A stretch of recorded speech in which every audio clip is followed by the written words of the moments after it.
नमस्कार दोस्तों, जय हिंद। स्वागत है आपका अपने YouTube चैनल कॉन्सेप्ट गुरु के अंदर। तो दोस्तों, आज की वीडियो में मैं आपको सेमीकंडक्टर्स के बारे में बताऊंगा। तो सेमीकंडक्टर्स बहुत ही बढ़िया टॉपिक है। मैं गारंटी देता हूं अब आपको, अगर आपने इसको ध्यान से समझा या एक बार इसको फोकसली आपने सुन लिया, पूरी जिंदगी आप इसको नहीं भूलने वाले हो। तो सेमीकंडक्टर देखिए दोस्तों, होता क्या है, सीधा सा इसको मैं तोड़ देता हूं दो शब्दों में। सेमी यानी आधा, कंडक्टर यानी जो अलाउ करे इलेक्ट्रिसिटी को पास होने के लिए। तो जो कोई भी कंडक्टर जो अलाउ करता है इलेक्ट्रिसिटी को, और जो ऐसा पदार्थ जो कि इलेक्ट्रिसिटी को अलाउ ना करे, जैसे कि वुड हो गया, प्लास्टिक हो गया या ग्लास हो गया, ये इन दोनों के कहीं ना कहीं बीच में आता है। तो ये आधा सा तो अलाउ कर देगा और आधा सा अलाउ नहीं करेगा। तो डेफिनेशन क्या होगी, semiconductors are the substances that allows the electricity but partially। अब आपको मैं इसका छोटा सा एक कॉन्सेप्ट समझा देता हूं कि ये सेमीकंडक्टर्स जो होते हैं ये दो तरह के होते हैं, एक इंट्रिंसिक और एक एक्सट्रिंसिक। तो दोस्तों, इंट्रिंसिक नाम से क्या समझ में आ रहा है? इंट्रिंसिक यानी इंटरनल, समथिंग इंटरनल, यानी जो है भाई, जैसा सिलिकॉन मिलता है एज इट इज आगे पेश कर दिया गया है, कुछ भी बाहर से एडिशनल कुछ ऐड नहीं किया गया, जैसा इंटरनल होता है ऐसा ही उसको पेश कर दिया गया है। उसको बोलते हैं इंट्रिंसिक, यानी प्योरेस्ट फॉर्म ऑफ सेमीकंडक्टर। दूसरा जो होता है एक्सट्रिंसिक। अब एक्सट्रिंसिक से समझ में आ रहा है कि कुछ एक्स्ट्रा मिला दिया है। एक्सट्रिंसिक थोड़ा सा याद रखना पड़ेगा, ये जो मैंने बताया। एक्सट्रिंसिक यानी something from outside, outside world. अगर कुछ बाहर से कुछ मिला दिया जाए तो उसको एक्सट्रिंसिक सेमीकंडक्टर बोलते हैं। अब ये हो गया प्योर, ये हो गया इम्प्योर। ये वाला हमारे लिए यूजलेस है, कोई भी काम नहीं है इसका। अब आप सोचेंगे कि यार प्योर फॉर्म है, इसको तो यूज नहीं करा। भाई ये सोना नहीं है, ये हमेशा इम्प्योर्ड फॉर्म जो होती है उसी का ही यूज किया जाता है। भाई जो अपने ट्रांजिस्टर्स होते हैं, डायोड्स होते हैं, उसमें यही यूज किया जाता है। अब एक्सट्रिंसिक हो गया जो कि इम्प्योर्ड है। अब दोस्तों, इम्प्योरिटी भी दो तरह की होती है कि भाई किस तरह की इम्प्योरिटी इसमें मिलाई गई है। यहां पे आपको बहुत ज्यादा ध्यान देना पड़ेगा। ये पूरा समझ लीजिए इंजीनियरिंग का निचोड़ है। एक होता है हमारा पी टाइप इम्प्योरिटी और एक हो गया एन टाइप इम्प्योरिटी। दोस्तों, पी से याद रखो पॉजिटिव, एन से याद रखो नेगेटिव। ये अभी याद कर लीजिए, आपको मैं बताऊंगा इसका बेनिफिट क्या है, क्यों मैंने इसको पॉजिटिव बोला, क्यों नेगेटिव बोला। अब जो पी टाइप इम्प्योरिटी है, मैं इसके बारे में बताऊंगा, पहले आपको ध्यान देना है। देखिए, ये पता लग गया कि सेमीकंडक्टर है। सेमीकंडक्टर कोई भी हो सकता है, सिलिकॉन भी हो सकता है, जर्मेनियम भी हो सकता है। तो हम सिलिकॉन की बात करते हैं। तो सिलिकॉन का जो, अगर आप शेल डायग्राम जो होता है, तो उसको अगर आप देखें तो कुछ कुछ ऐसा होगा, जिसमें 14 इलेक्ट्रॉन होते हैं टोटल सिलिकॉन के अंदर। तो 14 इलेक्ट्रॉन इस तरीके से होते हैं कि 2, 8 और फिर वैलेंस शेल जो होती है उसमें 4 होते हैं। तो अभी 2 और 8 को हम भूल जाते हैं, जो 4 वाली जो शेल है हम उसकी बात करते हैं। तो 4 इलेक्ट्रॉन मैंने बना दिए, 1, 2, 3 और 4। भाई ये 4 वैलेंस शेल वाले इलेक्ट्रॉन हो गए। अब हमने इसमें एक इंप्योरिटी ऐड करी, पी टाइप इंप्योरिटी की बात कर रहे हैं हम, ठीक है। एन टाइप को थोड़ा देर के लिए रोक देते हैं। पी टाइप इंप्योरिटी से याद रखना, हमेशा ट्राईवेलेंट की बात करते हैं हम।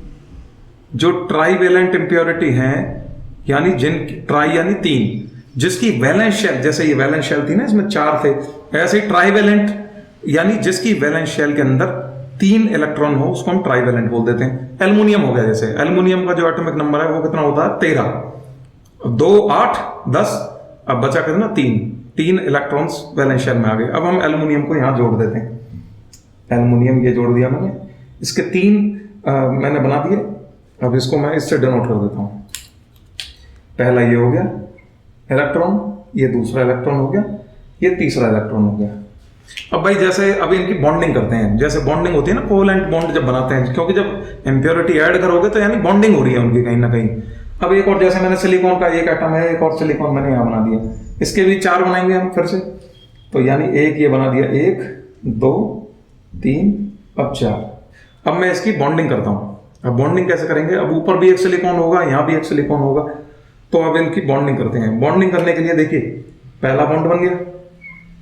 अब ऊपर जो सिलिकॉन रहा होगा एक और स्ट्रक्चर, उसका भी एक और ये इलेक्ट्रॉन आ गया। इसकी भी बॉन्डिंग कर दी, हो गया जी। ऐसे इधर की साइड भी कोई सिलिकॉन आएगा, उसकी भी एक मैंने बॉन्डिंग कर दी, ये हो गया। अब ये तीसरा वाला जो है, अब सिलिकॉन का ध्यान से देखना, एल्यूमिनियम के अंदर तो 3 ही होते हैं, एक यहाँ चला गया, एक यहाँ चला गया, एक यहाँ चला गया, अब रहेगा खाली। अब इसकी शादी किससे होगी भाई, इसको तो दुल्हन मिली नहीं, तो ये क्या करेगा, एक खाली स्पेस है, मैं उसको डिनोट कर देता हूँ इससे, ये इससे डिनोट कर देता हूँ, ये खाली स्पेस है, इसके साथ इसकी बॉन्डिंग होगी, क्योंकि बॉन्ड तो बनेगा। अब ये जो खाली जो जगह है, ये ना तो कोई इलेक्ट्रॉन है ना कुछ है, अब ये खाली जो जगह होती है इसको हम बोल देते हैं होल। अब दोस्तों ये बहुत इंपॉर्टेंट काम करेगा, पूरी इंजीनियरिंग इलेक्ट्रॉनिक्स की इसी पे डिपेंडेंट है, आप ये समझ लीजिए। अगर आपको ये समझ में आ गया भाई, ये इसकी शादी होगी, इसकी शादी होगी, इसकी शादी होगी, ये बेचारा ना तो कवारा रहा ना शादी रही, क्योंकि जिसके साथ शादी हुई है ये एग्जिस्ट ही नहीं करती, ये समझ लीजिए। खाली जगह के साथ इसकी शादी होगी। अब ये होल जो है ये बड़ा इंपॉर्टेंट होगा, ये डायोड के अंदर मैं आपको समझाऊंगा क्या होगा। तो आपको समझ में आ गया भाई, पी टाइप इम्प्योरिटी वो होती हैं जिसमें ट्राइवेलेंट इम्प्योरिटीज को बॉन्डिंग करा देते हैं हम किसी भी प्योर सेमीकंडक्टर के साथ। तो कह सकते हैं इसको, अगर मैं डेफिनेशन फॉर्म में देखूं कि P type impurities are the impurities which makes the bonding with a pure semiconductor and the impurities which are trivalent impurities such as aluminium. अब यही हम एन टाइप इम्प्योरिटीज की बात करते हैं। अब देखिए, ट्राइवेलेंट इम्प्योरिटीज हमने पी टाइप में यूज करी, एन टाइप में आपको पेंटावेलेंट यूज करनी है। अब पेंटावेलेंट का मतलब क्या हो गया, पेंटा यानी 5। अब इसको थोड़ा सा और तरीके से मैं समझा देता हूं। ये सिलिकॉन है, फिर से मैंने बना दिया, और इसके ये 4 आइटम मैंने बना दिए, 1 2 3 4। अब एक पेंटावेलेंट इम्प्योरिटीज कौन सा हो सकता है, आर्सेनिक हो सकता है, AS आर्सेनिक हो सकता है, या फास्फोरस हो सकता है। फास्फोरस को ले लीजिए, जैसे 15 होते हैं, तो 2 और 8 यानी 10, वैलेंस शेल में कितने बचे 5, क्योंकि उसका एटॉमिक नंबर 15 है। तो फास्फोरस को ले लेते हैं, ठीक है। तो 5 जो है उसको हम कैसे डिनोट करेंगे, फिर से मैं यहां बना देता हूं फास्फोरस को, ये फास्फोरस हो गया, उसके 5 इलेक्ट्रॉन्स मैंने दिखा दिए, 1 2 3 4 और एक यहां 5 बना दिया। अब फिर से मैंने सिलिकॉन बनाया इसके साथ में, यहां सिलिकॉन, उसके फिर से 4 बनाए, 1 2 3 4, फिर एक सिलिकॉन इधर बनाया, इसके भी 4 बनाए, 1 2 3 4, एक ऊपर और बनाया सिलिकॉन, उसका भी 1 2 3 4 सिलिकॉन। अब दोस्तों इनकी शादी कराते हैं, चलिए, क्योंकि बॉन्डिंग की बात कर रहे हैं, तो बॉन्डिंग तो शादी से ही होगा। तो पहला बॉन्ड ये बन गया फास्फोरस का, दूसरा ये बन गया, तीसरा ये बन गया, चौथा ये बन गया। अब बची इस एक इलेक्ट्रॉन की बारी, तो भाई इसको तो कोई भी नहीं मिला, अब ये रह गया कुंवारा। अब ये जो है इलेक्ट्रॉन, ये खाली बेचारा मारा मारा घूम रहा है, इसको कोई नहीं मिल रहा। ये जैसे उसमें था, एक होल के साथ शादी हो गई थी कम से कम उसकी, तो इसकी तो हो ही नहीं सकती, ये तो खाली घूमता रहेगा। अब आपको समझ में आया कि एक एक्स्ट्रा इलेक्ट्रॉन बच गया, इसको हम एन टाइप इम्प्योरिटी बोल देते हैं।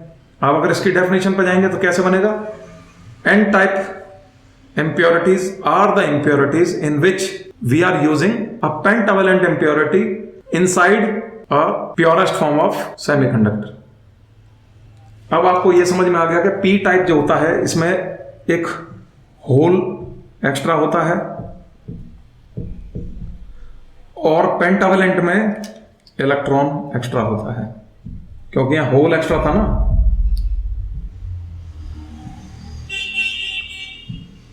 अब आपको समझना यह है कि इलेक्ट्रॉन्स किसको बोलते हैं, इलेक्ट्रॉन्स होते हैं नेगेटिव चार्ज। इलेक्ट्रॉन्स तो नेगेटिव चार्ज ही होते हैं।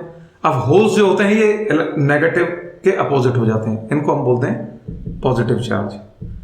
तो अब आपको क्या चीज ध्यान से देखनी है कि जो हमारा पी टाइप सेमीकंडक्टर होता है उसके अंदर जो कंडक्टिविटी होती है वो पॉजिटिव चार्जेस की वजह से होती है, यानी होल्स की वजह से होती है। जो पॉजिटिव चार्ज कैरियर्स जो होते हैं दे हैव द मेजॉरिटी, और जो एन टाइप इंप्योरिटीज होती हैं उसमें जो चार्ज होता है that is because of the electrons, यानी नेगेटिव चार्ज की वजह से। तो कह सकते हैं the majority charge carriers are electrons in pentavalent और N type of impurity, and the holes are the majority charge carriers in the P type of impurities. तो वेरी सिंपल, क्लीन, समझ में आ गया आपको। पी टाइप इम्प्योरिटी होल्स की वजह से conductivity होती है, और एन टाइप मेटेरियल के अंदर इलेक्ट्रॉन्स की वजह से कंडक्टिविटी होती है। बस इतना याद रखना। अब हम इसको कैसे यूज करते हैं एक डायोड बनाने के लिए, ये मैं अगले यूट्यूब वीडियो में आपको बताऊंगा। तो स्टे ट्यून्ड, जुड़े रहिए, और उम्मीद करूंगा आपको इससे जुड़े हुए कोई भी डाउट होंगे तो आप कमेंट सेक्शन का इस्तेमाल करेंगे, मैं जरूर उसको सॉल्व करने की कोशिश करूंगा। तब तक के लिए अपना ख्याल रखें। नमस्कार, जय हिंद।